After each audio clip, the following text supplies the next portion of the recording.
வணக்கம். பல்சுவை பெட்டகத்தின் வாயிலாக உங்களை சந்திப்பதில் மிக மகிழ்ச்சி. பல்சுவை பெட்டகத்தில் வருகிற நிகழ்ச்சிகளை தொடர்ந்து பின்தொடருங்கள். மிகுந்த மகிழ்ச்சி.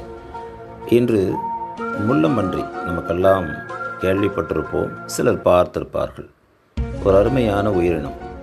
எத்தனையோ உயிரினம் இருக்கிறது, ஆனால் முள்ளம்பன்றி மிகச்சிறந்த உயிரினம். ஒரு சிறிய உயிரினம்தான், ஒரு அடி 1.5 அடி அந்த அளவில் தான் இருக்கிறது. ஆனால் அதிலிடம் இருக்கிற ஆற்றல், நற்பண்பு இவையெல்லாம் நினைத்து பார்க்கிற போது அதிசயமாகவும் மகிழ்ச்சியாகவும் இருக்கிறது.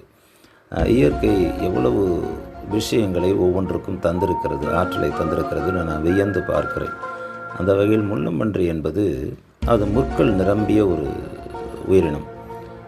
வால் பகுதியில் அதிகமான முற்கள் இருப்பதாக சொல்லுகிறார்கள். அது நடு வயிறு இருக்கிறதில்ல, அங்கே இருப்பதில்லை, முகத்தில் இருப்பதில்லை. இதெல்லாம் எதிரிகளுக்கு மிக வசதியாக இருக்கிறது.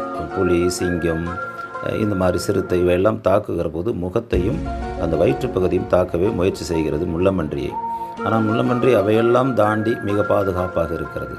அந்த முள்ளம்பன்றியினுடைய அந்த முற்கள் சிலிர்க்கிற போது எதிரிகளை அதை குத்துகிறது, தைக்கிற போது அவர்கள் ஆபத்துக்குள் மாட்டிக்கொள்கிறார்கள். அதனால தான் முள்ளம்பன்றியை வேட்டையாடுகிற போது மிக கவனமாக ஏனைய மிருகங்கள் பாதுகாப்பாக இருக்கிறது. முள்ளம்பன்றிக்கு இயற்கை கொடுத்திருக்கிற மிகப்பெரிய வரம். இந்த முள்ளம்பன்றியினுடைய அடுத்த சிறப்பு உணவு பழக்க வழக்கம் என்று சொன்னால், கிழங்குகள், சின்ன சின்ன பூச்சிகள், தாவரங்கள் இதை தான் அது உண்கிறது. அந்த குழிகளை தோண்டுகிறது அல்லவா, அந்த தோண்டி அந்த குழியிலிருந்து கிழங்குகள்லாம் எடுக்கிறது. சில விதைகள் முளைக்காத விதைகள்லாம் முளைக்கிறது. அது இந்த வனம் பாதுகாப்பு அல்லது வனம் விரிவாகுவதற்கும் முள்ளம்பன்றி வசதியாக இருக்கிறது. பாருங்கள், ஒரு சாதாரண உயிரினம் அந்த பெரிய அடர்ந்த காட்டுக்கே அது ஒரு உதவி செய்கிற ஒரு இடத்தில் இருக்கிறது.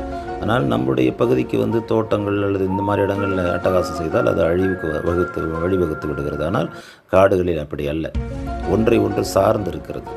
இன்னொன்று இதனிடம் இருக்கிறது மிக உயர்ந்த ஆச்சரியமான ஒன்று என்ன, ஒருவனுக்கு ஒருத்தி என்ற ஒரு நிலையை அது கடைபிடிக்கிறது. நினைத்து பாருங்கள், மனிதனிடத்தில் கூட அது குறைந்து வருகிறதாக சொல்லுகிறார்கள். ஆனால் முள்ளம்பன்றி ஒருவனுக்கு ஒருத்தியை தான் தன் வாழ்நாளில் அது கொண்டிருக்கிறது. எவ்வளோ பெரிய பண்பு இல்லையா? அது 2 to 4 குட்டியை ஈன்கிறது, அது பாதுகாக்கிறது. 2 ஆண்டுகள் அதை பாதுகாத்து 2 ஆண்டுகளுக்கு பிறகு அது தனியாக செல்கிறது. மலை இடுக்குகள், பாறைகள், அந்த பொந்துகளில் தான் வாழ்கிறது. அதாவது குழி தோன்றி ஒரு வலையாக உருவாக்கி அங்கே தங்குகிறது. அது மட்டும் இல்லாமல் பகல் நேரத்தில் அங்கே தங்கிவிடுகிறது. இரவு நேரத்தில் தான் வேட்டையாட செல்கிறது. இரவு நேரத்தில் தான் முழுமையாக ஒரு 5 மணி நேரம் 7 மணி நேரம் வேட்டையாடிவிட்டு பிறகு தன் வலைகளில் போய் அது தங்கிக் கொள்கிறது. இப்படித்தான் முள்ளம்பன்றியினுடைய வாழ்வியல் இருக்கிறது. ஆகவே முள்ளம்பன்றி ஒரு சிறிய இனம்தான், ஆனால் அதிலிருந்து எவ்வளோ பெரிய ஆச்சரியங்களை நாம் கற்றுக்கொள்கிறோம். மனிதன் இவைகளிலிருந்து நிறைய பாடங்களை கற்றுக்கொள்ள வேண்டிய இடத்தில் நாம் இருக்கிறோம்.